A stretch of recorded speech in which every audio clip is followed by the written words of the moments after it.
Um, is there alcohol in this? Oh, God, honey, no. What kind of mother do you think I am? Why do you want a little bit? Because if you're going to drink, I'd rather you do it in the house.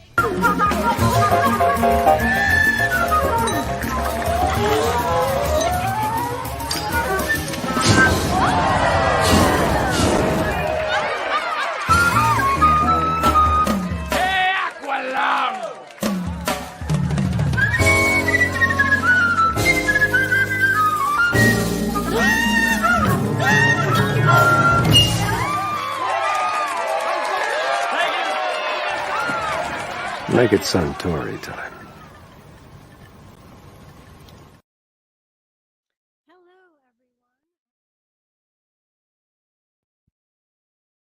How is everyone doing today? It is a fun celebration live stream. It's the 15th episode. Very happy about that, as well as it was my birthday recently. So I'm going to be having two of my good friends, Bone Bridger and John Automates, join me. So I hope you all are doing well. Just getting a little set up here still. It's always, always a thing with technology and everything. So anyway, how have you all been this week at the movies? What did you see? I have not seen anything at the movies, but I know I need to see some stuff soon. I was thinking about seeing The Haunting in Venice. I don't know if anyone has seen that, but I do like the Agatha Christie style types of films. So I'm going to actually get to the chat a little bit. Both Bone Bridger and John will be joining me around 5. And if anyone in the comments, if I'm glitchy or anything, please let me know, because I feel like I'm dragging a little bit, lagging. So you guys can always let me know about that. But while I'm going through some of the comments and before my guests come, I'm going to, because it's a little celebration, open up a little split. It is happy hour. I hope you are all having a good time. If you're having a drink, if you're not having a drink, if you're having tea, just happy that you're here. And we'll get into some movie talk, I should say. So let's see. We have Tyler. So Tyler is in Toronto right now. He lives in Canada, but he's in Toronto because he's at the Toronto Film Festival, and I'm incredibly jealous of him. So that's awesome. I'm trying to have a few people that have been to the Toronto Film Festival, or that are there now, on my show in probably October. There's a very special guest I will have in October. His channel is Cinematech, and I don't know if you guys know him. I discovered him during the Oscar season last year. He did a lot of award season live streams. And he does this really great thing where he roasts people's letterbox profiles. So Cinematech is going to be joining me probably in October. And he is also at the Toronto Film Festival, Tyler. So if you run into Cinematech, tell him I say hi. I don't know if you know him, Tyler, but I think you'd really like his channel. So yeah, thanks for stopping by. The View with Drew, always in the chats. Very nice for stopping by. Cheers, Drew. Hey, Luke, how's it going? I am doing well. I'm just, popping a little split here to celebrate, and we're going to have a lot of fun later because I always stream with John and Bone Bridger every Thursday. His stream it's on the Bone Bridger's channel, and it starts around 11:30. And then I pop on around 12:30 and then we do till like 1:30, I'd say. And we usually have a great time talking about current movie news, things like that. Today, we're going to do a little bit more conversations about, what they like about film.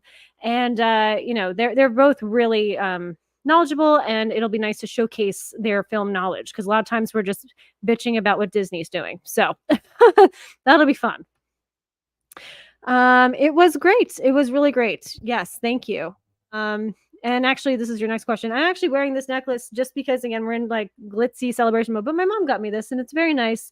I really like chokers. I'm a huge fan of chokers, and this is kind of just like a little special Gatsby type of choker. So I'm enjoying that. So thank you.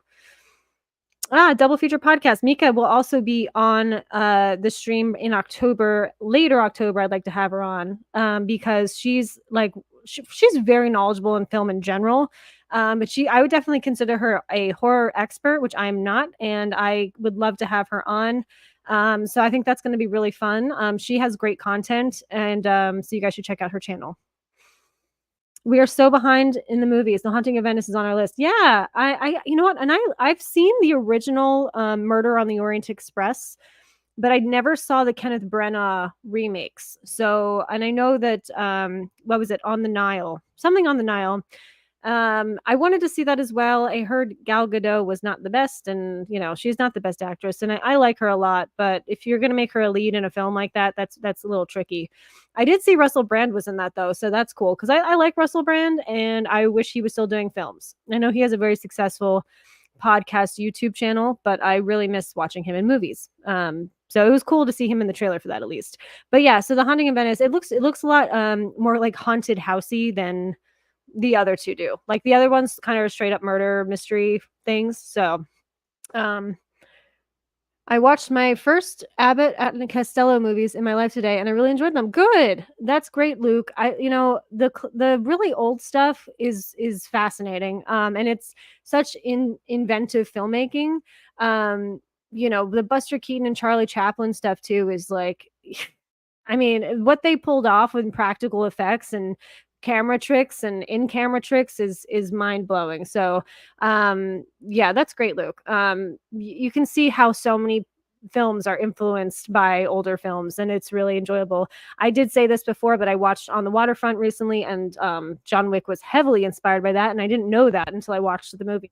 Like, oh, okay, you definitely wouldn't have had John Wick unless you watched On the Waterfront first, unless they had made On the Waterfront first. Kira and I are hoping to get to TIFF one day. Yeah, we should just like plan to do it next year. I think we should like get a group, go to TIFF. It's not far. So I think that would be really fun. I mean, maybe it is far. I'm not the best with Canadian geography. So I've never been to Canada, actually. I'd like to, though, at some point. And again, I feel like I'm lagging. So if anyone in the chat thinks that I'm lagging with what's going on, maybe I'm not, and it's in my head. But that would be great to know. I did have a good birthday. Thank you. Thank you very much. Jason is always a supportive person on here. Everyone raise their glass to the truly brilliant nerdy film girl. Congrats on 15. You're what's great about NYC. Oh, well, that's my boyfriend, and he's very supportive of this channel.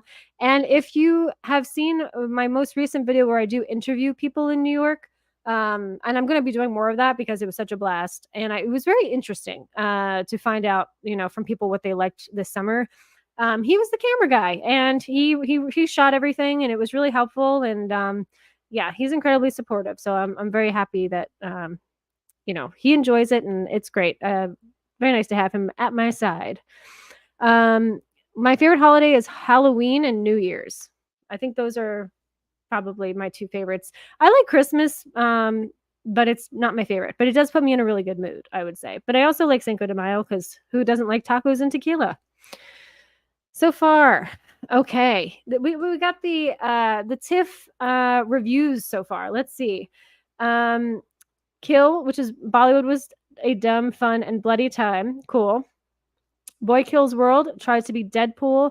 That's the one with Bill Skarsgård, I believe. And I hadn't heard about this movie, but again, Cinematech and I were talking, and he said that he was seeing that too. You guys might have seen it together, actually. Yeah, if they're doing, if they're premiering one movie at a time, which I'm pretty sure that's how these festivals go. You saw the same film that Cinematech did, probably at the same time. Tries to be Deadpool, meets Hunger Games, and couldn't do either. The Holdovers is typical, but good Alexander Payne. Okay, well, that's good to know because I'm not the biggest Alexander Payne person, but I do love Sideways. So that's really good to know. Yeah, definitely. I'm so, again, it's great that you guys are seeing these films so early. I'm still trying to get tickets to the New York Film Festival. So I would like to make that happen, but it's so complicated. I don't know why it is. And if it's not, and you guys know a different way to get tickets to the New York Film Festival that don't cost $1 billion, I would love to hear that. The Holdovers. Imagine if Paul Giamatti was Mr. Feeney. Enough said. Yeah, okay, that makes sense. But is it like that's a very typical genre? I feel like, and maybe they're trying. If they do it in a new way, that would be good. Because we've all seen that type of film before, which is what I felt when I saw the trailer. So I hope it's kind of like a different type of style, or like the writing is maybe goes into a little bit of a not like copy paste of teacher transform student's life type of thing and vice versa. Like, oh, the teacher taught me and I taught the teacher too. And we learned so many life lessons. Because I feel like that's how those movies are. And they're not bad, but I just, if it's going to be an Oscar contender, I'd like it to be a little bit more special, I'd say. Hello, Dimension Scott. How are you? Let's see here. What are your thoughts on the movie The Blind Side and its controversy? Oh, yeah. It's absolutely insane. The fact that family like kind of swindled this kid out of all of that by making him sign a conservatorship. Like I thought he just signed he thought he had just signed adoption papers, and that was not the case. So when that movie came out, he got like nothing. And it looks really bad. I mean, it looks really, really bad, what happened. It was a good movie. I don't know if Sandra Bullock should have won that year for Best Actress. I think she was incredible in it, but like, so love your recent video, Tracy. Loved getting people's perspectives on film and to see what they have been watching. Yeah. It's and there's people like to bitch a lot on these channels about the box office and certain movies and controversies, and it's like, well, yeah, we all watch movies all the time, and so we're probably way more critical than the average person. And at the end of the day, I like to see people that had a great time watching films. Indiana Jones was an example that got really bad reviews. I didn't see it. I've heard it's really bad, but in the video, a guy said he loved it because he took his son, and he's a huge Indiana Jones fan, and his son loved it too, and they had a great father-son experience. So like, I'm not gonna like, who that's great, like, people are just so angry all the time about stuff. It's like, that's not what the movies are for. It doesn't, movies don't have to always be the best to still have an impact in one way or another, whether it be nostalgia or just a family member, like an experience you remember having with a family member. I think I have a lot of fond memories of lots of different films and experiences going to the movies with my parents, my friends. I mean, one of the biggest events I remember was the Sex and the City movie, and I saw it with my mom, and that we had a great time, and that was when I was in college. So was it the best movie you've ever seen? No, but like, it was fun, and I think that's okay. Oh yeah, well, if you can figure out how easy tickets are, and you'll see why I'm struggling here, very, very difficultly. Bagface, thank you for stopping by. Hello, what's up? Thank you so much, Dell. Dell has a great channel too. I think I've said this. I say this about everyone. Again, if you haven't visited their channels, I highly recommend it. Everyone that's on here, really. I want to briefly get everyone's opinion on this because I didn't really want to talk about the writer's strike today, just because it's not really anything new. But I want to get your take on the Drew Barrymore thing, because I feel like it's really impossible to not discuss that. If you are unfamiliar what happened, Drew Barrymore has a show. I haven't even had a sip of this yet. What is wrong with me? Cheers to everyone. Happy hour. And welcome to the stream. So when it comes to the Drew Barrymore controversy, she decided to continue doing her show by herself. And I have not seen an episode of what she's done. I don't know if they've actually released anything yet.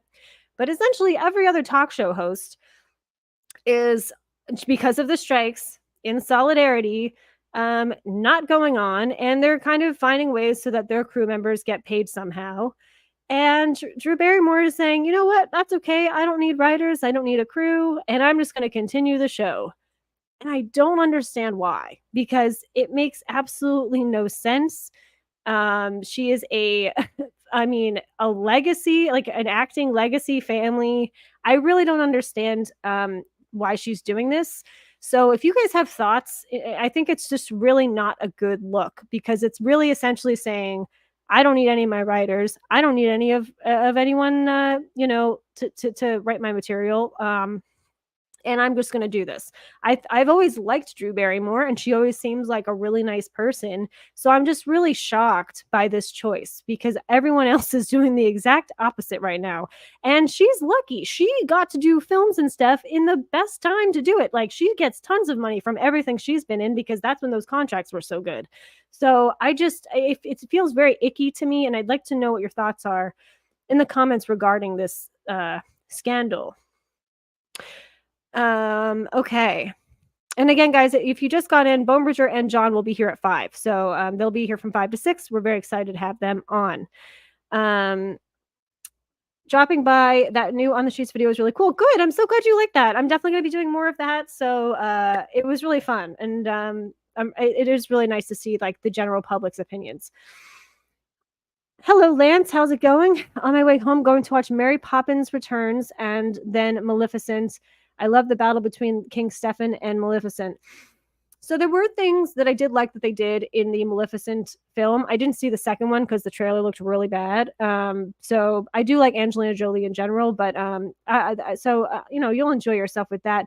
As far as Mary Poppins Returns, I wasn't the biggest fan, but I will say Emily Blunt nails Mary Poppins. I mean, my goodness, she like embodied Mary Poppins so much. You kind of forgot you weren't watching Julie Andrews.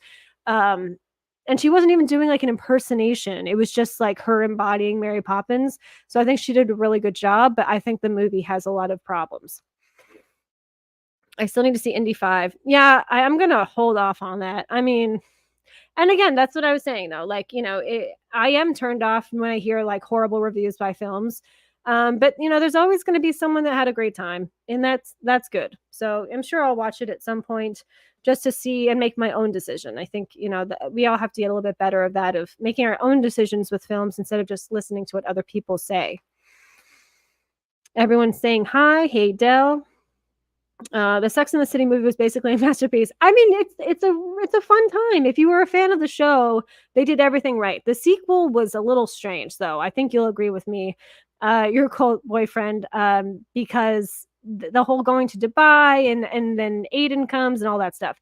But yeah, they did a really good job and it's hard to do a film of a big series. We got the Sopranos one, which I thought was okay. It didn't like blow my mind, but it's really difficult to do a film too that late. Like, they made the Sopranos movie much later, after the show ended, so it's kind of hard to keep that momentum up and keep the same. I don't know. That energy was for the Sopranos was, that show was incredible, and I felt it was a mediocre film. It was fine though. Hello, everyone. Hi, David. Andrew, thank you. He was my guest, I believe, last week. Just time flies. I think it was last week. Thanks so much for stopping by. Drew Barrymore about to fizzle, or even more if that's even possible. Yeah, I know. I really just don't understand. I can't wait to watch an episode because I really want to see what she comes up with of having no writers and like just herself, because that is a challenge. You know what I mean? And my goodness, it's just sending such the wrong message. No, you're right. It is not a great look. And no one's ever complained about her. Everyone loves Drew Barrymore. I'm a huge SNL fan, and I listen to Fly on the Wall quite often. It's a great podcast with Dana Carvey and David Spade. And they had her on, and it was a really great interview. I mean, she's really good friends with Adam Sandler. I would be so curious to hear what they all feel, because all of the rest of them are in, solidarity with, the writer's strike. One of my biggest complaints right now is that SNL isn't on, and it really drives me nuts. I think it would have probably have started maybe in like a week or two normally, because I do take off for the summer, but we got cut. They cut most of the SNL, like that last half of the spring episodes. It stopped, and I just wanted to come back for the primaries, because I think their parodies of the debates, both Republican and Democratic, throughout the years, have been hilarious, and I really want that to come back. So I like, my main reason for the writer's strike to come back is so that I can watch again, and that's really an understatement, obviously. Hello from Scotland. Oh, nice. Well, actually, I will be having someone from Scotland on next week, a good friend Sam. So if you like this live stream, Liam, there will be someone from Scotland next week, I believe, unless I'm totally wrong. I'm pretty sure he's from Scotland, though. I think solidarity during this strike is key. Yeah, 100%. Absolutely, Mika. It's such a slap in the face, and it makes her seem so out of touch. Like she's never going to have to worry about this, what these people are fighting for. And I can't believe not one of her friends didn't tell her that this was a bad idea. What's the channel name? Oh, Cinematech. So it's like CINEMATEQ, I believe. Yeah, Tyler, you're gonna love it. And you should reach out to him and maybe meet up or something, or like, see if you're seeing any more of the same movies. I think you'd probably get along quite well. But really, Cinematech's a really smart guy. Drew Barrymore is arguably a scab. Yeah, it's reported, and that's what people are calling, people that are going against the strike right now. It's reported that members of the audience were kicked out of the taping for wearing. Oh my God. Wow. That is what is going on? This is so crazy. Again, like a legacy family. That's what we're dealing with. A legacy family. You would think that she would be number one on the on like a soapbox of preaching that this strike is important. Um, I really don't understand. I would love to hear what Adam Sandler says. I know he's very pro the writer's strike. So 9:45. Yeah, I bet. Well, I hope you're enjoying your evening then. Um, let's see here. Love me some Mary Poppins Returns. I think like the thing that bothered me about that movie is the underwater CGI. Which was my biggest problem with The Little Mermaid. It's the same director, Rob Marshall, who I think is a phenomenal director, at least with Chicago. I mean, my God, is that movie that was such a really well done adaptation. But he's not used to working with CGI, and I remember seeing interviews with him where he had to learn with his cinematographer and like just how to actually even direct a film like The Little Mermaid that was 90% CGI. And I think that was a huge downfall. Speaking of bad underwater, have you guys seen the Aquaman teaser? Because my goodness, oh yeah, I'm sure we'll talk about the Aquaman teaser with Bumberger and John. But please, if you've seen the Aquaman teaser that just came out, the full trailer is coming out on Thursday. That CGI is horrendous, and it looks like a video game. So, video game graphics have gotten really, really good, but they shouldn't be. They're never going to be better than an actual film, at least. Like film CGI graphics should be much better than a video game. And my goodness, did that Aquaman teaser look like a video game? I feel like that's the one thing with the Aquaman movies too. They've never really nailed underwater, and I get that that's difficult. You really have to put in the money like James Cameron does if you really want to perfect underwater stuff and actually have your actors like underwater, which was crazy. I don't know if you guys know that. The way they did, they actually had their actors, all the actors like Zoe Saldana, and all of them, they trained how to keep breathing longer underwater for a very long time. And I think, and it took months of training, of breath training, so they could get a lot of that film shot actually underwater, which is crazy. Drew Barrymore has been doing whatever the hell she wants since she was 8. Why would now be any different? Well, and it's just I had a thought about this too, and obviously this is all speculation.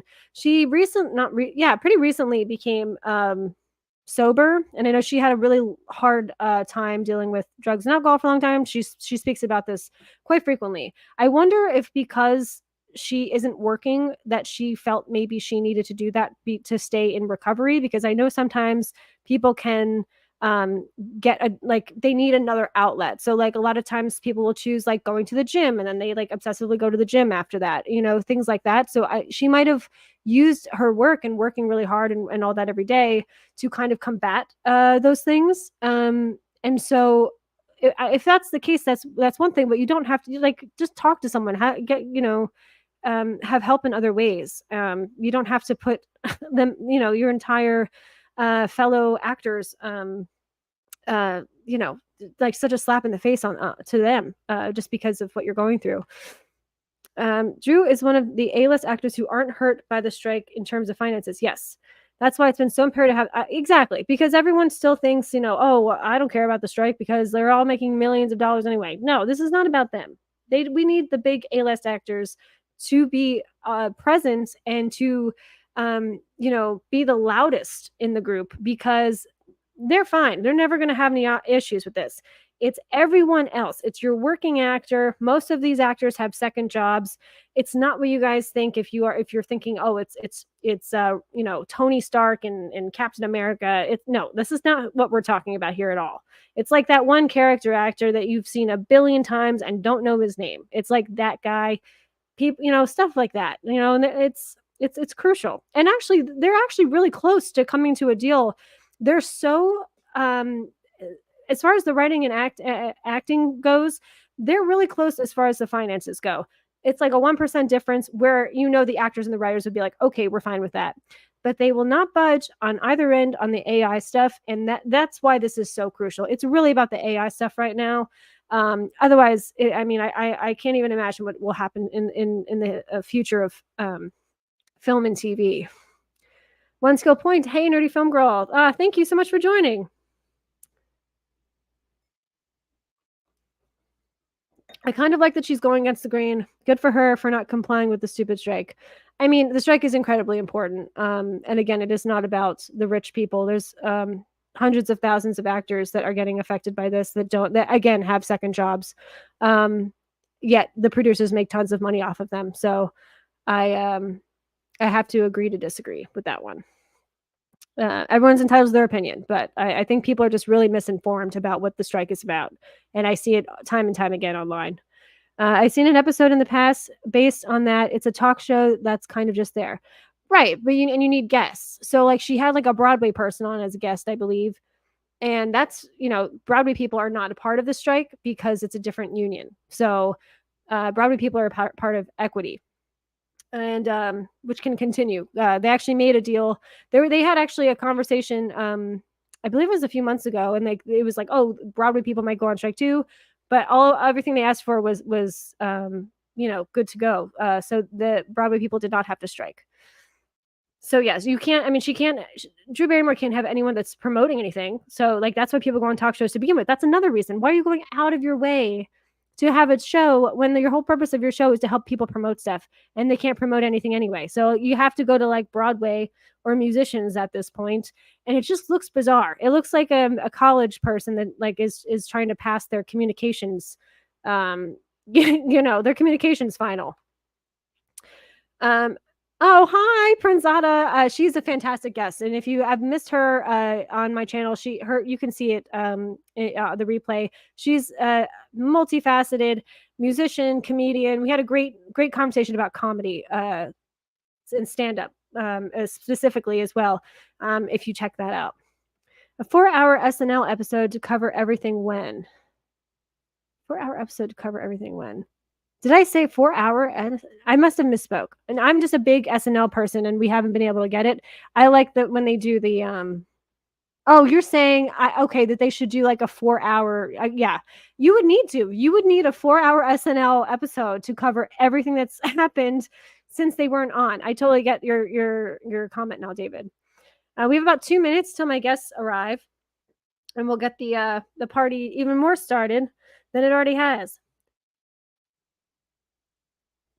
Right. No one is going to put up that money for the underwater CGI. Yeah. And I mean, there's a lot of conversation about that. The visual effects artists are definitely the ones that need to unionize. I mean, they are just completely taken advantage of all the time. But I would love to see a film with all underwater CGI where they're actually being paid properly. Because I think outside of Avatar, I don't think that's actually happening. So that's why it all looks bad. Just like the CGI was bad in The Flash. And things like that. Doctor Strange, all the Marvel shows. That's a huge reason for that is the money. And so I understand no one's going to put James Cameron type of money into underwater stuffs for like Mary Poppins Returns, as we were talking, but we haven't actually seen that done. So I would like to see if you gave a really great team of visual effects artists and gave them the money and do like do like an outstanding job on underwater stuff and see what they're capable of, because we really have not seen that. D. Marcel, hello, Nerdy Film Girl. I'm still sad about your Jon Snow comment on Bones channel last Thursday. I'm joking. How are you? I'm doing quite well, and thank you for stopping by. And speak of the devils, I'm going to bring them on, and we're just going to play a tiny, short little intro video. I cut my intro video a lot shorter, so it's not like a minute and a half that it was last time.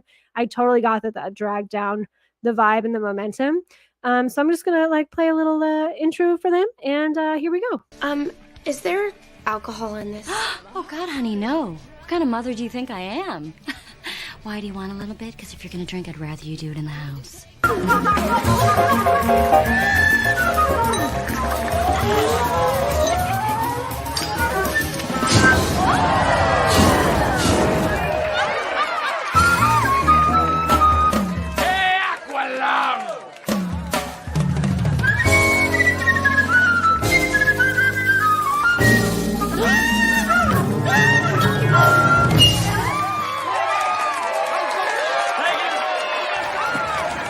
Make it Suntory time. Hello. Hey. Hello. Oh, what's up, on? John? Oh, hey.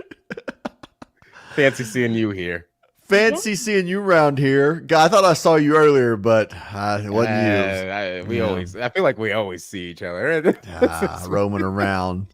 I joined in, and immediately, Nerdy Film Girl, the first comment I saw was about Jon Snow. I was like, it is rare when something lasts from a Thursday to a Tuesday. Oh, boy. Yeah. You need to make a video.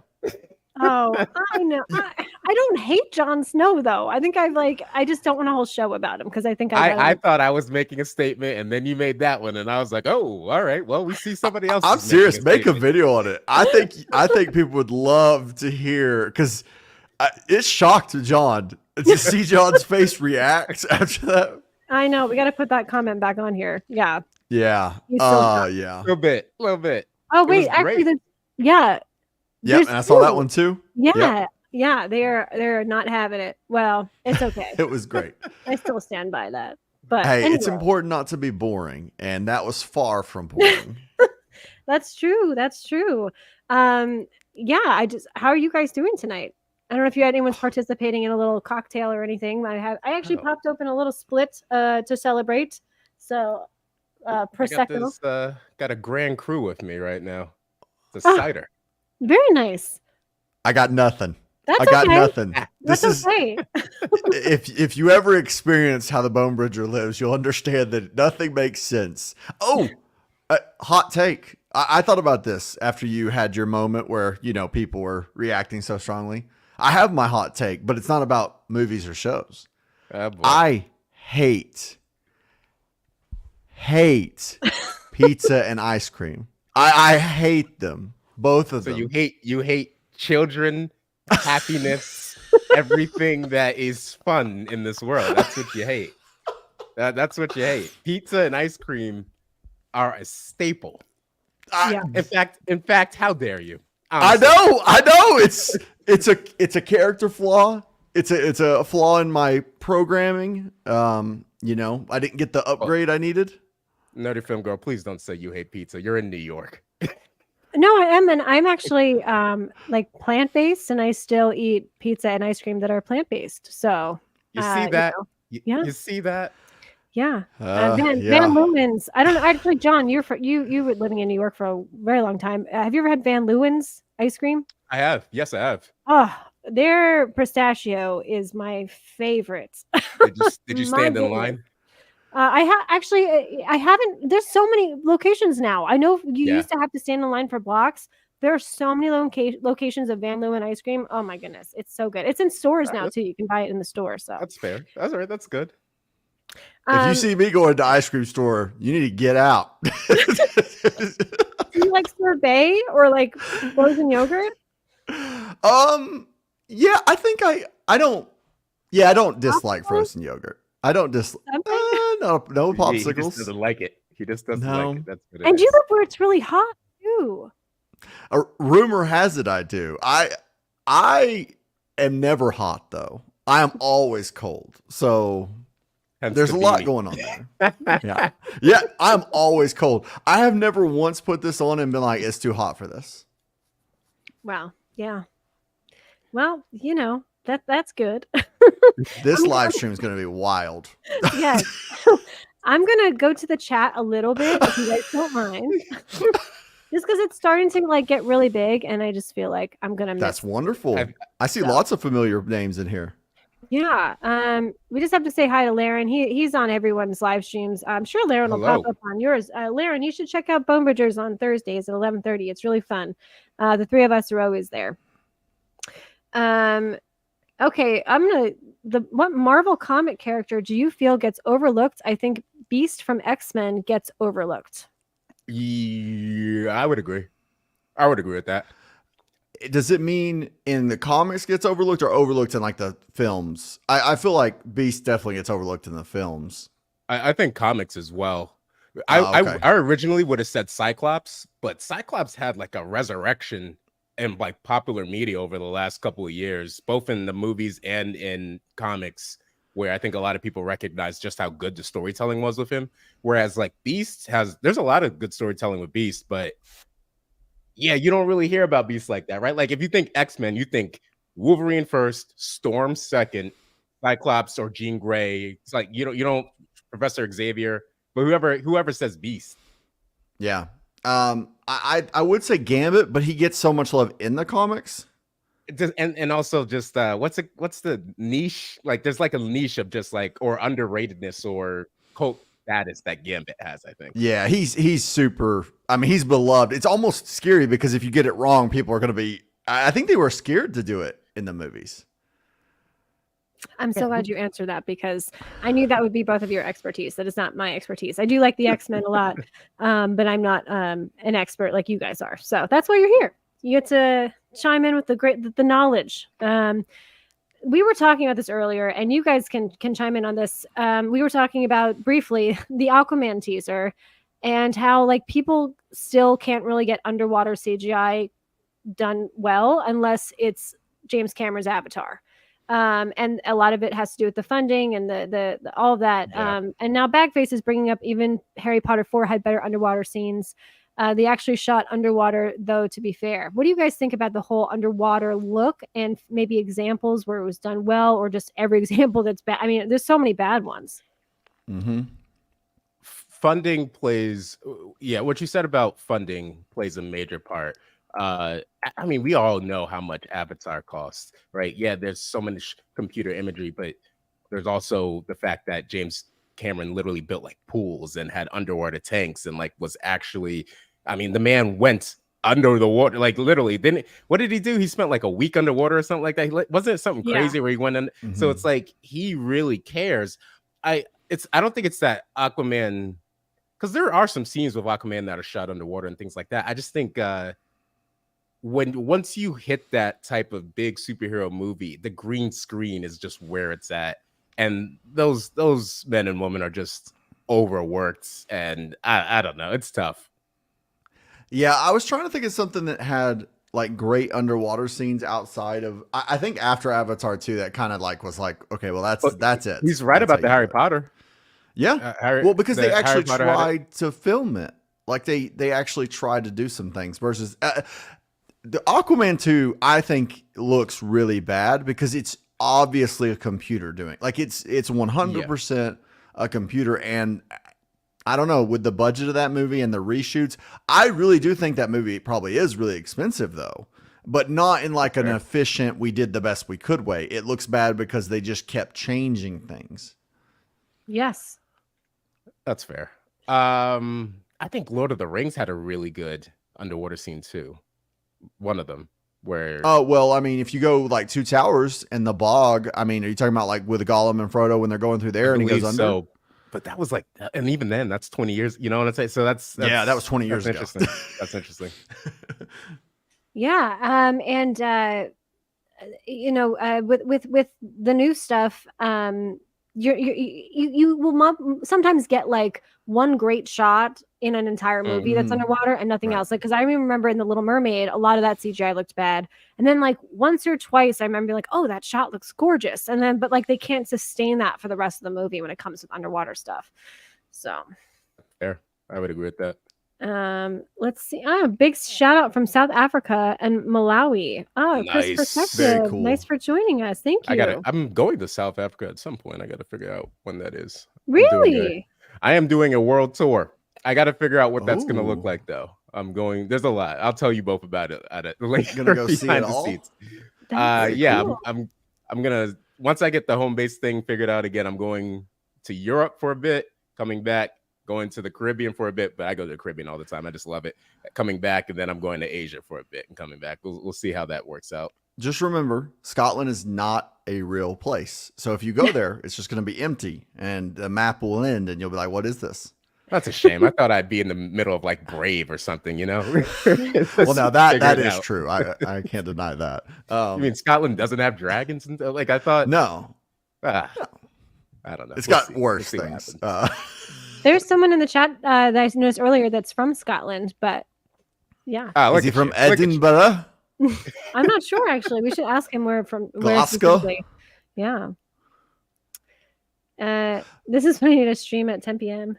We're fixing this, right? Like last Monday of the month, we're starting a group show at night for the people that need a night show.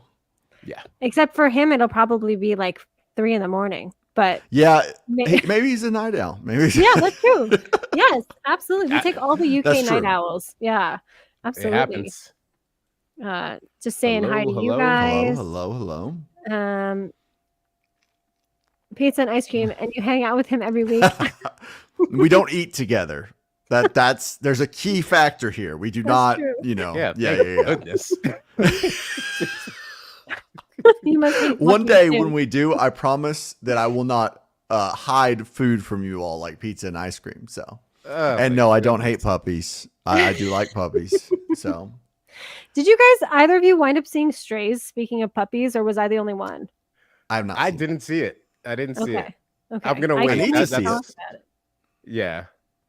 I heard good things though. Well, I heard mixed things. I heard things that like people praising certain performances, but not necessarily liking the movie. I heard that a lot of the movie people felt it copied other things, but it's like, what movie doesn't copy things at this point? So I don't know. I don't know. What'd you think about it?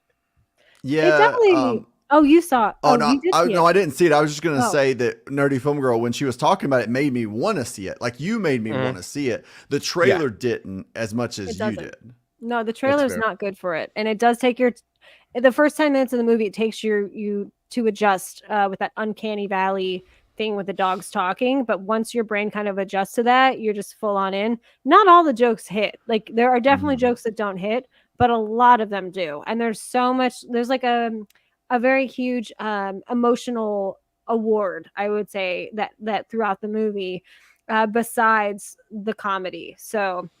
I don't know. I think it's very old school filmmaking. I mean, they used very minimal CGI, and they just used a lot of these really well trained dogs. So I love that. I love that. Let's see here. Everyone's talking about this ice cream thing. This is so funny. Yeah, because it's ridiculous. It is. No, I fully understand that is my most bizarre traits. I actually bring those traits with me. If someone wants to get to know me, I'm like, well, you need to know first that this is who I am. Fritzky, he was a guest on this. Got to say, thank you for stopping by. Here's a question. What happened to the universe that produced Bloodsport, played by Vin Diesel? Oh, well, okay. We have the Vin Diesel expert here, Chris. Bone Bridger is his biggest fan. So Oh, where is it? I have a Vin Diesel ID. So you guys know that. I'll What pull a it out shame. as a point. What a shame. I would love a Spawn reboot. The problem with that though is the first one has if you like the first Spawn movie, you don't like it because it's like cinematic quality. You like it because it's ridiculous and it's over the top. I don't know if they could do a good version, but I would like to see a second version. Did you ever watch Bloodsport? Which the Jean-Claude Van Damme Bloodsport? Well, That's the I one thought I there know. was a Let me look. Was there If not I a new miss it, one? I mean, the Bloodsport I know is literally the 19. Yeah, just his series, right? There was like 4 of them. It's the 80s movies. Jean-Claude Van Damme. It had, I forgot the guy. I think it was Bolo something. But like, yeah, that's the one I remember. Is there something else that I'm missing? Is it like a different Bloodsport? There was a Bloodshot movie with Vin Diesel. Now I did not see that. That was that. I did see that. So maybe typo. Maybe I don't know. Bloodshot is a great premise, right. bad execution. The trailer looked rough. Yeah, very. It made weird 37 million. Yeah. You know who would have been great? This is weird, but you know who would have been great in that, considering performances he's done before? Michael Fassbender would have been great in that. I would have even given it to. Actually, no, Michael Fassbender probably would have been really great in that. Because just the way the emotion is supposed to convey when it comes to certain powers that are being released, and it's Vin Diesel who isn't really good at doing that these days. So I don't know. We'll have to see. Yeah. I mean, he's perfect. Not good. You're right. He's not good. He's perfect. Some might say. Michael Fassbender has 2 films coming out. He has the Taika Waititi one, and he has the David Fincher one. So I'm happy to see him again because it's been a while, you know? Yeah, it has. He and Jennifer Lawrence, I think, just ruled a 5-year period. You remember, like, it was like they were in everything. She was the person that was the lead in everything, and somehow made Mystique into the lead hero of X-Men. Don't even get me started there. And then Michael Fassbender was getting put in everything. He got put in. Remember they put him in the Alien Prometheus and things like that. And then they put him in Assassin's Creed, which was, but they were putting him in these things, and it just kind of, it was almost as if Hollywood said, "All right, you've had your time," and then both of them you didn't really hear from them anymore. Yeah. Days of Future Past, solid movie. Jennifer Lawrence, Michael Fassbender. I mean, what do you guys think about Prometheus? Because there's so many things I love about that movie, but I just remember the trailers being like, questions will be answered, and then like nothing was answered. Yeah, nothing was. But the self, I don't know if I can say this word on here, Shmishmorshin scene, where she has to do that herself with the thing. That scene was incredible. And then Michael Fassbender, he was incredible in that movie as well. And then we didn't really get to explore them ever again. And I loved Charlize in that too. It was close to good. I think they had a lot of the right elements, but if you go into it, you're going into it as an Alien fan. Like you have that background in your brain, like it's there, and they completely like left that hanging. And if they had somehow wrapped that in, because like you said, Michael Fassbender is great in that movie. The cast is really good. It looks good for the most part, I'd say, but the story just falls so flat. Like you think it's building. You think it's like building to this big moment. I could see why people enjoy it for sure. And I kind of like it.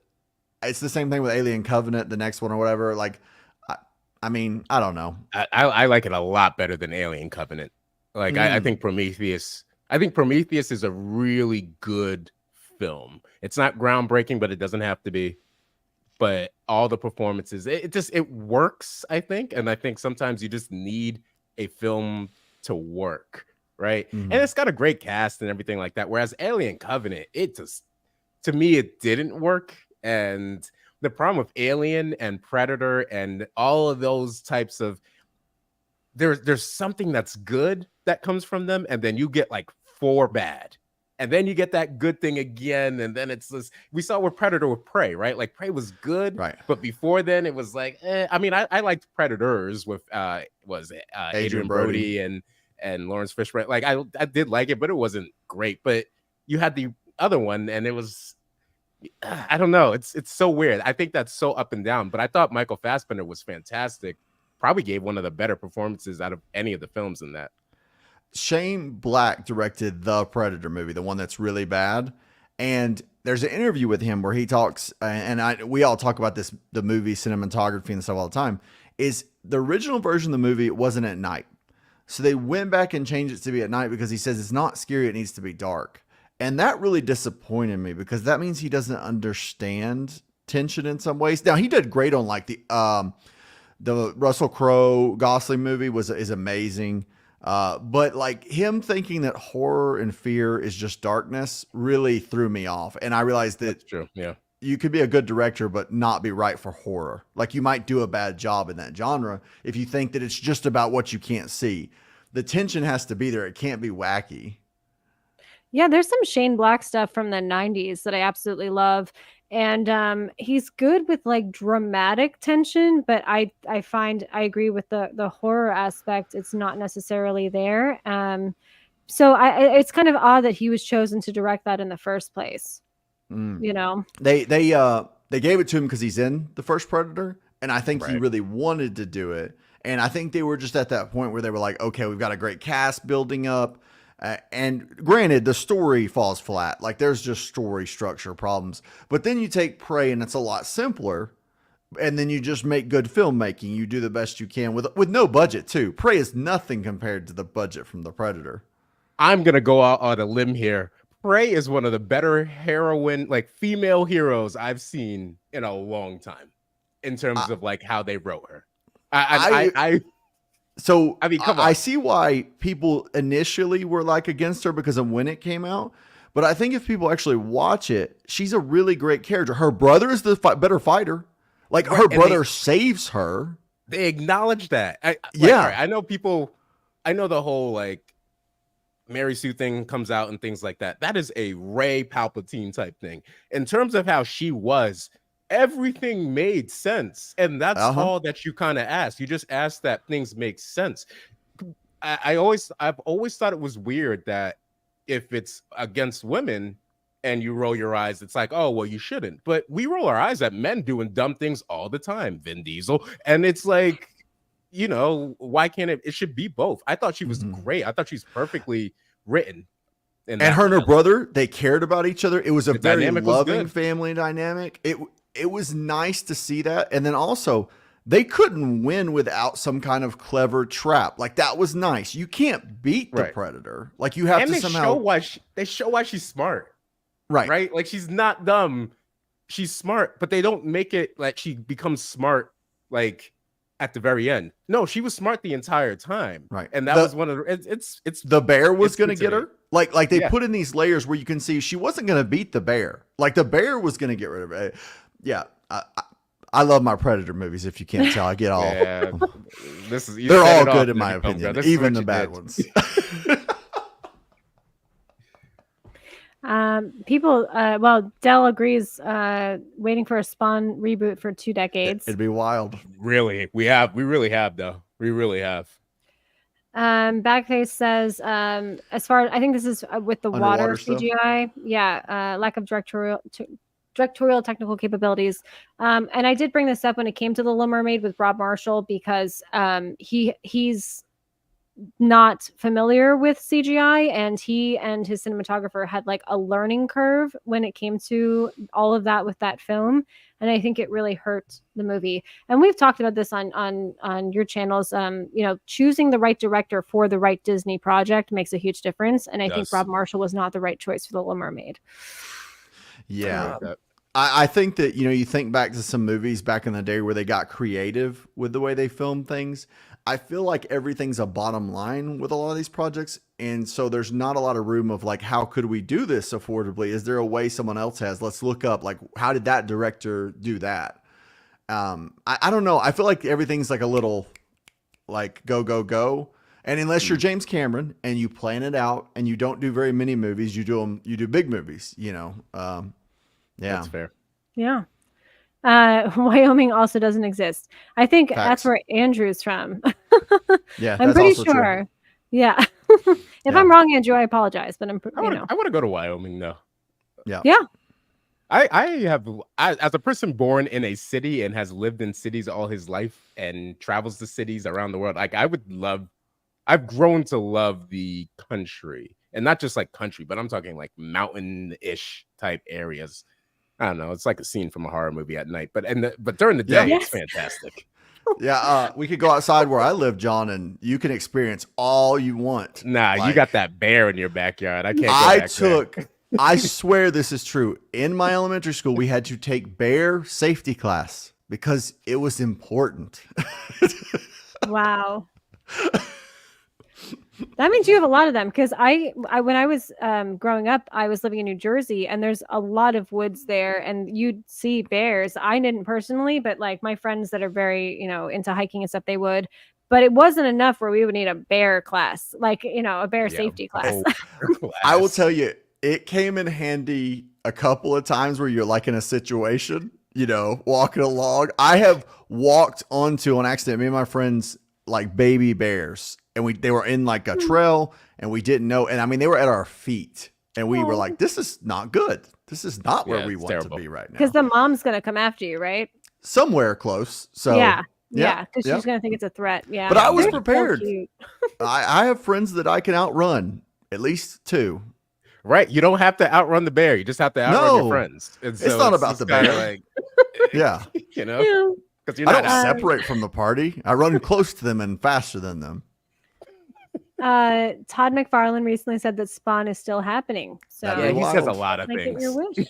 He says a lot of things. Yeah, that's exactly what you're saying. Has been saying that for the same two decades. I'm waiting on it. Yep. It would be awesome though. Maybe you get an animated Spawn. I could see an animated show or something where they took a little bit of a twist on it.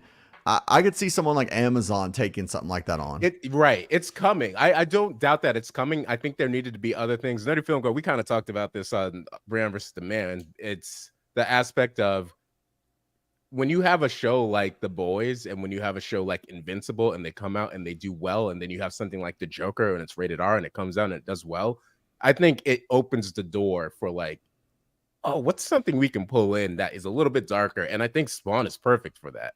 They just need to pull the trigger. I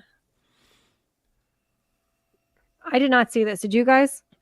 I saw clips of it. I didn't see it. I saw that so I might be wrong here. I saw there was a big focus on Billy, the Blue Ranger, and like I don't know if like they made him the leader. It's one of those things where you realize like, oh man, we are all getting old, and then what's his name? Tommy, who recently Jason Frank, I forget his name in real life, but like he died, unfortunately. R.I.P. to him. But he has a movie coming out as well, if it's not already out, and I'm interested in checking that out because he was childhood favorites of mine.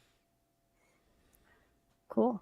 Yeah, I have not seen this, but if I hear it's good, then I will. But this is the last time we did see Michael Fassbender, which was in 2019. Yeah. Oh wow. I think he filmed a bunch of stuff, and then the pandemic happened, and that's why we're getting two in He one had that right Snowman movie that was like a lot of people watched it, but it was really bad. The I can't remember. It's like a thriller. I don't know if you look it up. If y'all haven't looked it up, it's a lot. Yeah. Interesting. All right. Yeah. He's still good, I guess. Yeah. Yeah, I love him. I mean, I remember the first time I saw him was in Inglourious Bastards, and I was like, who is this guy? He's incredible. Yeah, he's a great actor. I think that I'm actually excited to see him as this coach because I want to see a comedic role with him, and it's going to be a lot more comedic. So that'll be kind of cool. Yes. Actually, we're on a Michael Fassbender question for you guys, for myself. Actually, it's a question from me to you.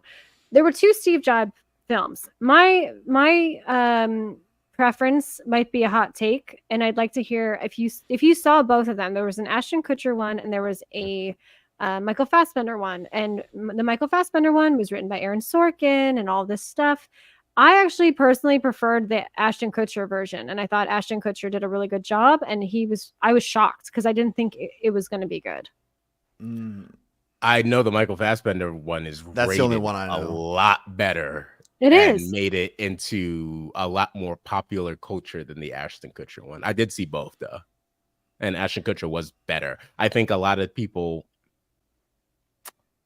I think a lot of people look at the Ashton Kutcher one because Ashton Kutcher, right? Like, right. I agree. You know, it's like, oh, the guy from that 70s show in Punk'd is doing Steve, all right? And that's one of those things where if you have been a comedic person for so long, it gets very hard to see. Like, you have to be really talented, have the right director, have the right script, and the right type of format to kind of get you out of it. And we've seen that with a lot of people. There are prime examples of like ultra talented people who have been able to do it. Chris Pratt comes to mind. Right, he was able to go from like comedy to action. Jamie Foxx comes to mind as well. He can be Yeah. like in very serious roles. But I think Ashton Kutcher, his reputation was used against him there. I agree. Mm. Yeah. It was the structure, I feel like, with the Michael Fassbender one that I think I just, because it's a 3-act and it's only 3 parts of his life. And they're not they're not kind to Steve Jobs. I'm not saying you have to be, but like any genius like that is going to be difficult to work with and know.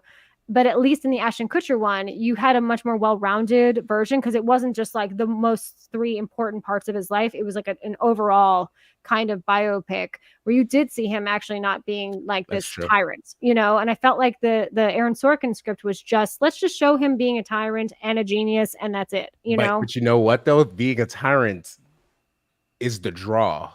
If you Right. think about, like, it's the drama of like, this guy is terrible, right? But at the same time, you're attracted to the story of the terrible. I mean, look, what's the number one thing that people follow in America? It's usually crime and murder mysteries. We are addicted, at least in America, to watching terrible people. Right. And that's the way it goes. No, I can agree with that. Not that Steve Jobs is terrible, but like, you know what I mean? Like, if they're going to focus on the bad parts. I know that John will love this question or comment because he's a huge Yes. Atomic Blonde fan. Yes. Yes. It is high time. Look, I stand Atomic Blonde like nobody's business. I think that movie is top tier action. I think the direction they did is perfect. I think the music they had is perfect. I think the vibe is perfect. I would watch it. I don't care how old she gets. I'd watch it. It had a No cool matter to vibe. me. That movie had a cool vibe. You knew what it was going into it, and like it gave you what it advertised. That was nice. Like so many movies you don't know, and either they surprise you the good side or the trailer's the best part. Atomic Blonde was like, here's what we're going for. You're gonna enjoy this kind of thing. Oh man, I'd watch a 50-year-old Charlize Theron. I don't care. I'd be about it. I think she's fantastic. No, I totally agree with that. And now everyone's talking about Prey because you guys were on a Prey. That people love Prey. It's fun. Agreed, the heroine in Prey. Have you watched it? I have never seen it, and that's why this person is spot on. Why is Nerdy Film Go Quiet on Prey topic? I'm like, yeah, this sounds great. I'm gonna put it on my watch list immediately because you guys sold me on it for sure. It's quick. It's to the point. It's a good one. Someone chiming in about the bears. Hi everyone, we have 2 bears. I'm late, but he has 2 bears. So that's Bears. Yeah, Bears too. Drones Club Hijinks is one of my OG subs. Like we're talking when I had like 300. Oh, that's like yeah. back He's been in the really day. supportive here too. It's very nice. He's a good one. Yeah, he's a good one. Yeah. What do you guys think about this? How about resurrecting the Bourne franchise now?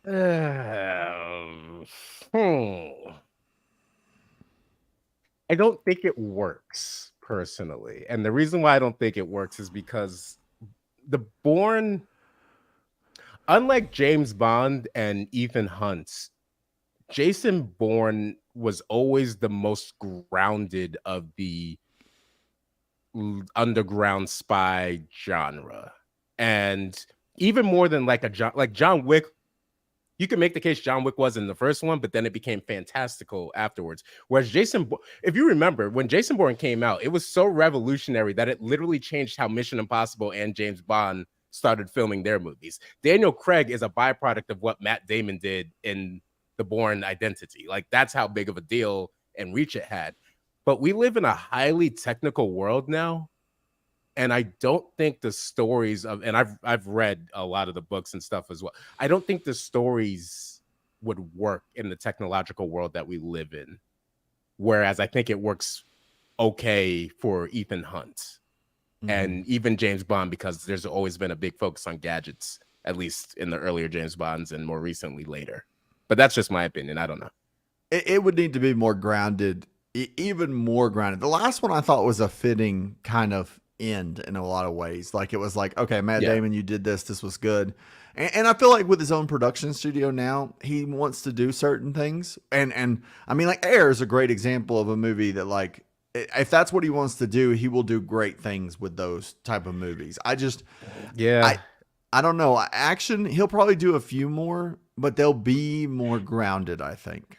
I mean, unless it takes place in other countries, and I'm not talking like first world, I'm talking like random, not even, maybe second, third world countries where tech isn't that big of a I only say that just because tech is a huge focus in how spy films now get written. Obviously, if anyone saw Mission Impossible, you know how big of a deal tech is in the genre now. And to write something that would be old school would be nice, but it's not a period piece if we're using Matt Damon. And so moving forward, it's like, what does that actually look like? And I'm sure it could be done. It's just if we see what we're used to, then I feel like it wouldn't work as well. Yeah.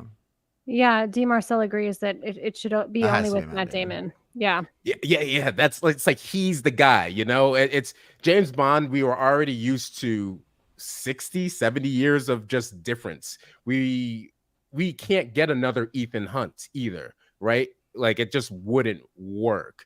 Even if they did when they were supposed to do it with Jeremy Renner, it just didn't feel the same, you know. Like and it's like this is something else. This isn't. So I agree with that. I don't know if it works without him. I don't know if either of you saw this. Joyride, I think that was a pretty popular movie this summer. More indie. I did not see it though. I don't know if you guys had. I had just heard about it. Okay. It is a comedy. Yes, and actually, I was going to say to you, John, I know you saw Shortcomings this summer.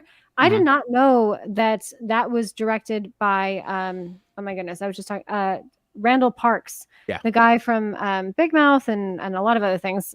He was also a voice in Strays. I love him so much. Do you think his directing he was pretty good, or what did you think about the film? I thought so. I liked the film a lot. I think considering it's a romantic comedy, I think that I didn't see any problem. Yes, there are some tropes, but I thought it was good. I didn't think there was any issues. And it's quick. Again, one of those to the point movies. I think it's an hour and 30 minutes at best, right? Like, so it's like it's a quick watch, and he moves the pace, I think. So I don't think there's a problem there. That's good. Yeah, I don't know if anyone in the chat is a big Big Mouth fan, but they did a spinoff called Human Resources, and that's just as good as Nick Kroll and John Mulaney. I love their writing. I have to point this because I always bring this up. My favorite Michael Fassbender movie is Shame as well.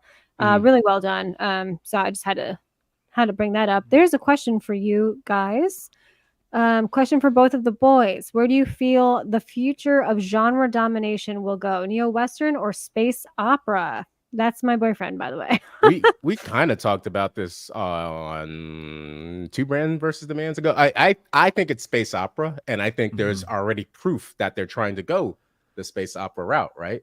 Like we have The Creator, which isn't necessarily a space opera, but if you in that vein, it's in that vein. But obviously, we have a lot of the other stuff that's coming out. Obviously, everybody's going to talk about Rebel Moon and that's. I don't know about that one, but that would be a space opera, and of course, there's other things coming out as well. I think Neo-Western. We'd have to see. Like, there's a chance there, but I don't think they go in that direction. I think we're back to the big scale. Like, I think the space epic is returning, and I think people want to see galactic type situations and empires, and I don't know. I think that Rebel Moon will be a good test of that because before Dune comes out, at least. Right. I actually think the more I think about it, I think Dune's made a serious mistake moving the release date because you release before, there's no worries. But what if Zack Snyder put it all together for Rebel Moon. I'm not saying it will hurt Dune 2 in terms of box office, but people will talk about Rebel Moon because you got another one coming out basically instantly. So it's not over. You're going to immediately be like, oh, we're going to get another one. I'm not saying it will pull that off, but if it does, the thing that I'm starting to wonder about like the future of these movies is everyone sees that Star Wars is moving out of the way. There's opportunity to take over that whole entire space epic because people want it and they're not getting it from Star Wars. No, Star Wars has definitely dropped the ball too many times for too many different people.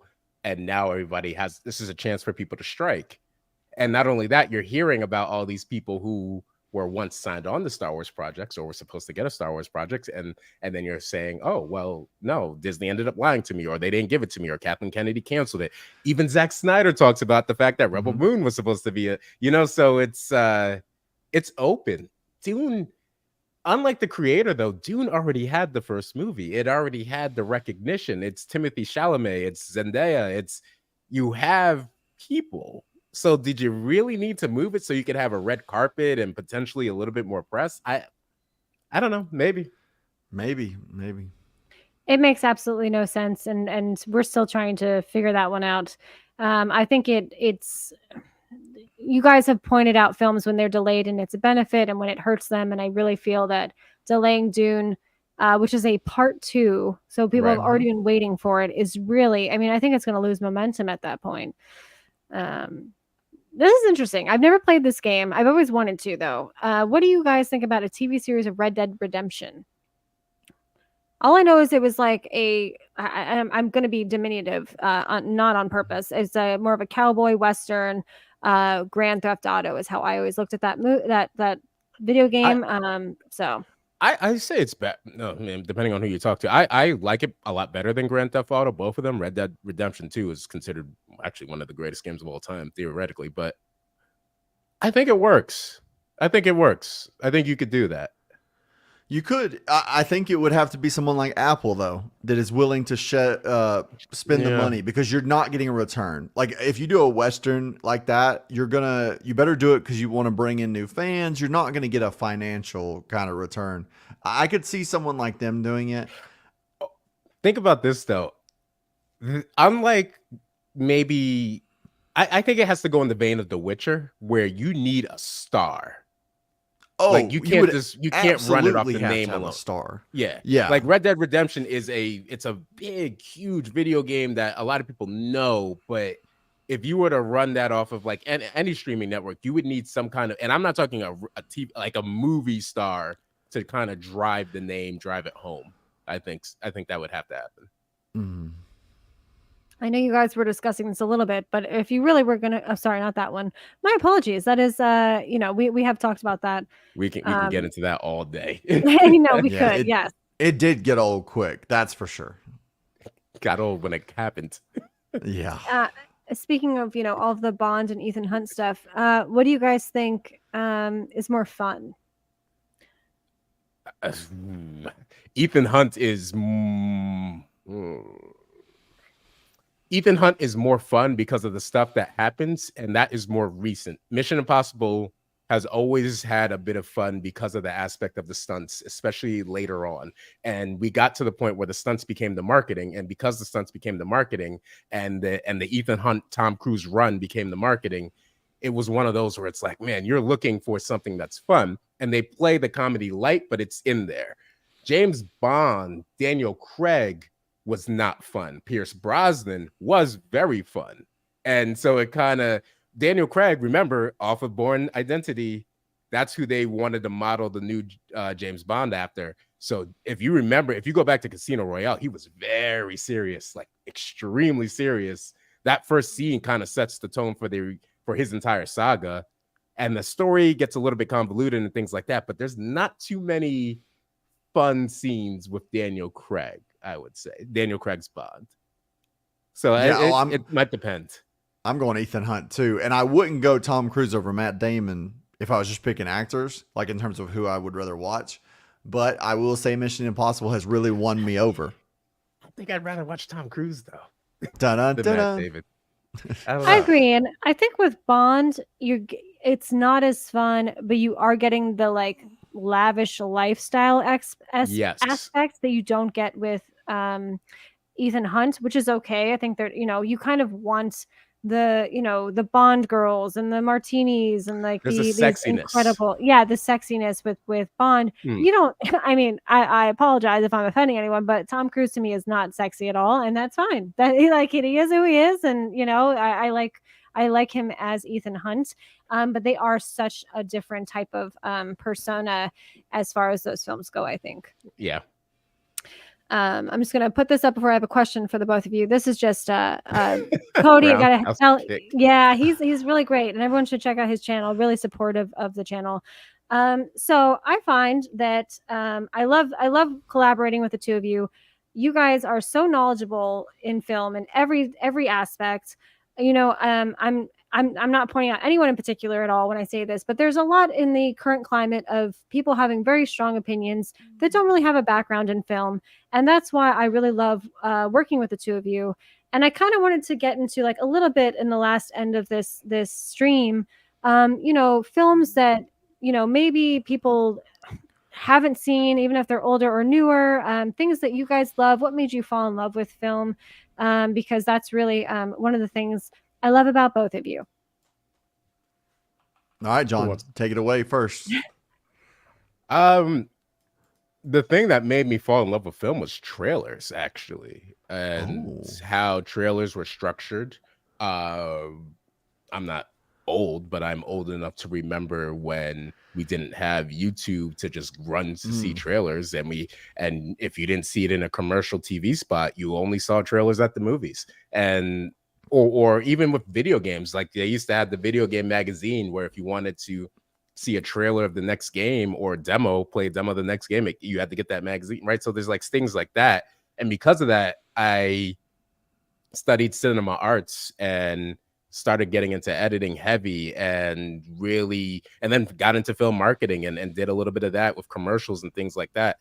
And that just kind of made me appreciate, one, just the aspect of what it takes to make a movie in general, but two, what it takes to sell that movie. Because there are tons of great movies out there that have never made any money, right? Like it's just one of those types of things.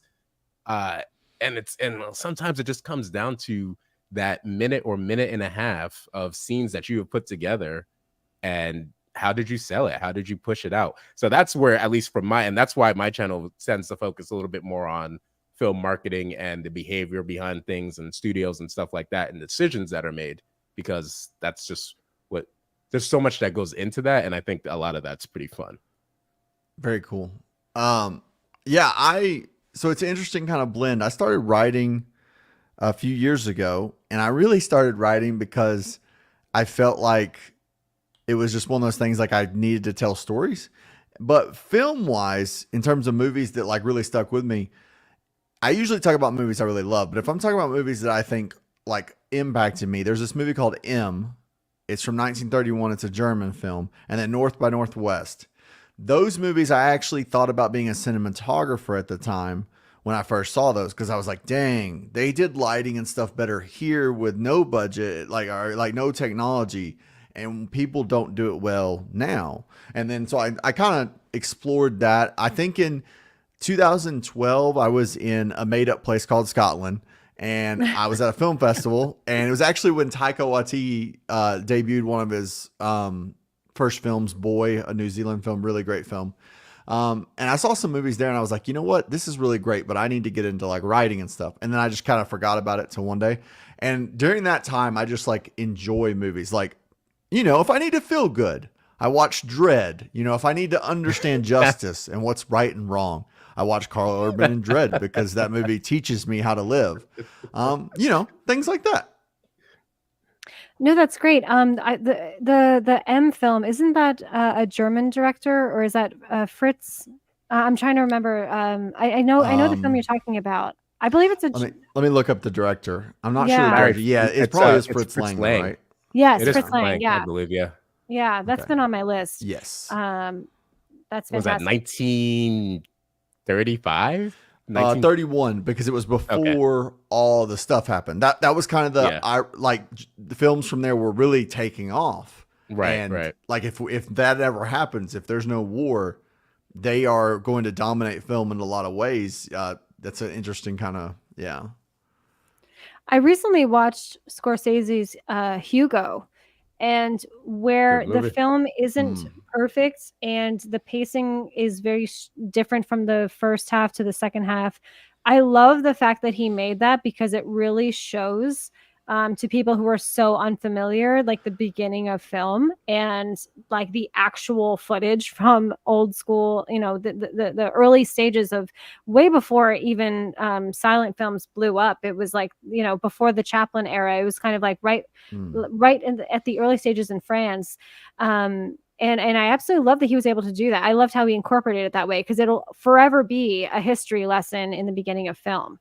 Yeah. I don't know if either of you ever saw Hugo. It looked like it was very targeted towards children when I remember it coming out. And then I kept hearing people advocate for it just as far as that aspect goes.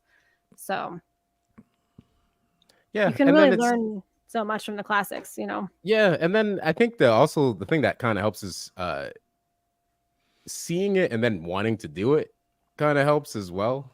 Like I saw stuff and then I wanted to like create my own trailers. I saw documentaries. I want to create my own I am going to be creating my own like little mini documentaries to get ready for like a bigger documentary that I want to do. Like it's things like that where you have to have a knowledge of film, I think, in your own behavior towards it. Like you can say something's good, you could say something's bad, and at the same time you could understand why somebody has the opposite view of you. Right. And I think that is perfect. I think that's great. Like I think that's the great thing about movies, because we will interpret them differently. I have favorite movies that other people would find ridiculous, and vice versa, right? And I think that works as long as you can have that openness of like, all right, well, what does this actually look like, and why, and where, and I don't know. There's a lot to it. Yeah, it's that nuance of, is a movie good or do I like it? Sometimes it's both. There is a rare kind of quality where a movie's great and you really enjoy it.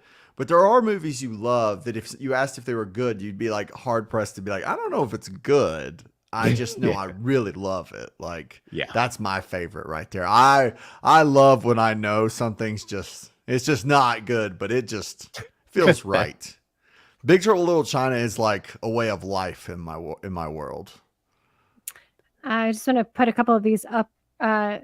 It's nice that the three of you have legit have experience, unlike a lot of people in the space. Thank you very much for pointing that out.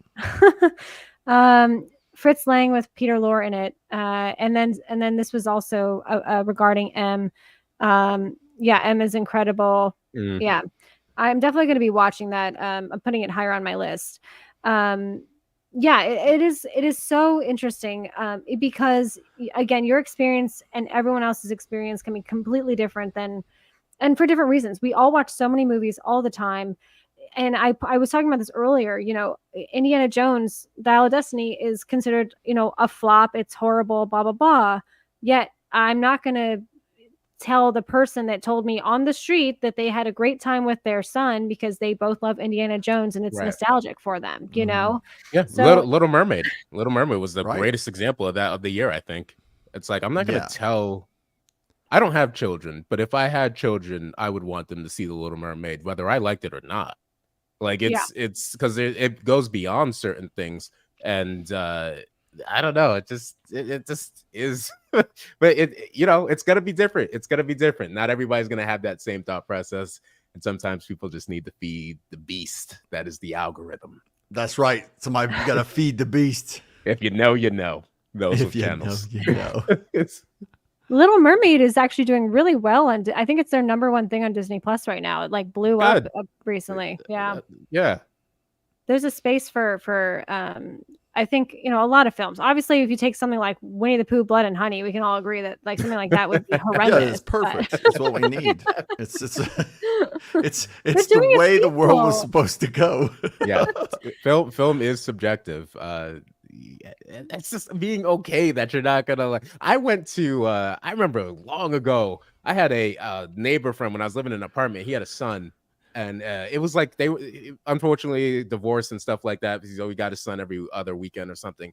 But he would tell me like, yeah, I went to see movies and I sat there and I hated it, but I wanted my son, you know what I'm saying? And it's one of those where stuff like that starts to matter in the grand scheme of things. And now you start looking at things maybe a little bit differently. Yes, a lot of people hate the new Star Wars, but at the same time, those same people are now maybe going back and showing their younger family members or whatever the old Star Wars and just letting them compare and contrast. Like everything is up for grabs, but nothing's definitive, I would say. Mm-hmm. Yeah, the experience aspect of the films is a big thing that I think is going away, that I don't like that it's going away. The shared experience, because that was what it was always about, was you go to the movie with people. And there's nothing wrong with going by yourself either. But the idea of that there's other people in there that are experiencing this story and these emotions together. It's why like movies that scare you is great, because there's other people afraid. Like that's part of the shared experience. I miss that, because one thing that is a bigger problem than I think people in our space even talk about is overall movie attendance is in a crater. It's not even close. Like despite like Barbie's box office, Oppenheimer, overall they're all getting destroyed. Like the top 20 versus the top 20 of any year pre 2020. And I don't know how you get that back, but if you lose that, it will change things, because you used to make movies for a shared audience, not one person at home watching streaming. And I fear that day, because as we push towards that, it's a different type of movie. Yeah. I would, especially when it comes to comedy, horror, you know, things like that, or even big budget. Avengers Endgame, probably one of the greatest examples of the last 5 years. To see that and the feeling. What if you watch that at home with no people?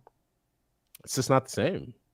Infinity War, when Thor came down, I mean, the crowd, like you would have thought you were at a sporting event. People were losing their minds, like.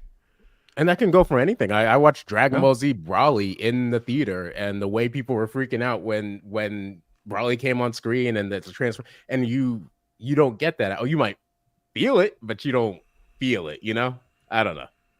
I think that's got to be the same with No Way Home on a second watch, or even Mario. I watched Mario for a watch along for another YouTuber, and like I think the initial Mario's a little different, because I think it had never been done before, so I think it was just like so exciting to see all of these things that you played in the game. But once you already know, the rewatchability factor for an adult is limited. Where I mean, but little kids will rewatch Mario till the end of time, you know. True. Their attention span and all of that stuff, they love that stuff. But yeah, something like No Way Home, I think like you have to be in the theater to see those cameos and all of that stuff, and it really dramatically changes the way you view it. And not everybody can do the Game of Thrones thing.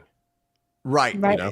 You can't create that shared experience like The Walking Dead did. If you can do that, then that's the power of TV, where it becomes this event. But then we have shows that weren't releasing, like Stranger Things, in my opinion, as good as it is, the greatest mistake Netflix made was last season. They should have watched that and said, okay, this is once a week. Let's create an event, because this show is that good. The fan base is there.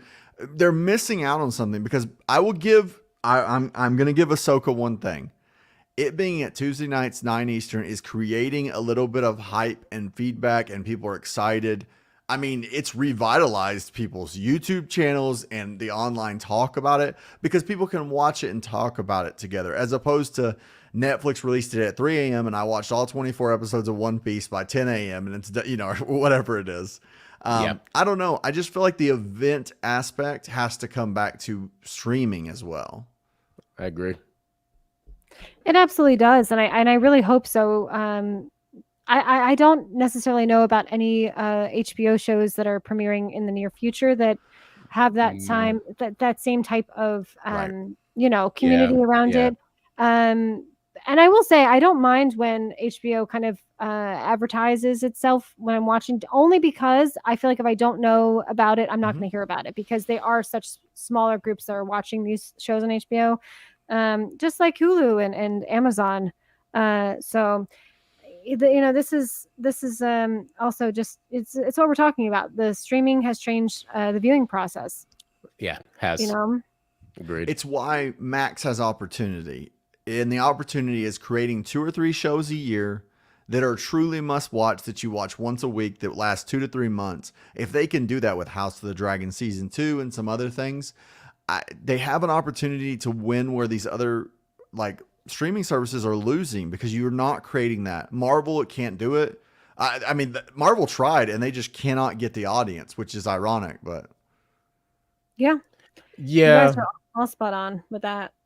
I would say though, in terms of Drone's comment, NFL has perfected the ability to create a group type of event with because a lot of people like to do the tailgate experience at home. A lot of people like to get together, and then they have the greatest thing of fantasy, which also brings a lot of people in. Even if you are not necessarily all in the same place, you might all be on that same chat talking about what's going on in your fantasy. So I think the NFL has been fantastic, but I do agree with sports like the Olympics and other sports where it's like, I'll just catch the stream later, or I'll catch highlights on YouTube or something like that.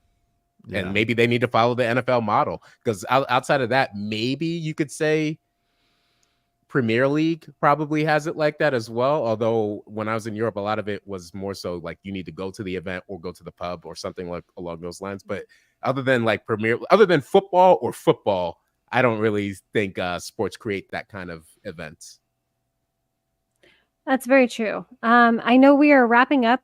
Just to end everything, I guess I would like to address both of what you said about what you both loved about film and what got you into it.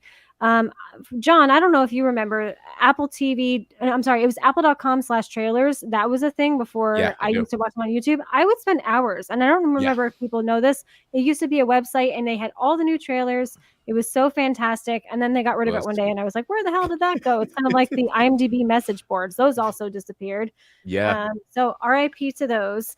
And then to Bone Bridger, I think the fact that you mentioned North by Northwest, I think that more people should be looking at Hitchcock, and not just for suspense, but the storytelling and the characters, and there's just the cinematography, like one of the geniuses of film. So I'm so glad you pointed that one out. If anyone out there that's a fan, there's a really famous interview with Alfred Hitchcock on screenwriting, and he talks about how imagine 2 people at a table talking about baseball. Very boring. 4 or 5 minutes them talking about baseball. Now imagine the same conversation. They're talking about baseball, but you, the audience, knows that under the table there's like something about to explode. Yeah. It changes everything. And it can spawn this idea in your head of how you can create something interesting, like Rear Window. There's a lot of stuff you can look at. I think that Hitchcock was ahead of his time in terms of writing in a way that people couldn't really grasp. Like if he had the technology he had today, I think he'd be even like his filmmaking would be something we couldn't imagine. Because he said, this is what I can use. Here's the story I'm going to tell. He was very practical in that. And he's like, I'm going to make this interesting. If he had this level of technology, he would be, and he still is one of the greatest ever. Like it's without a question. So. Yes, a huge Hitchcock fan. I'm sure a lot of people watching are as well.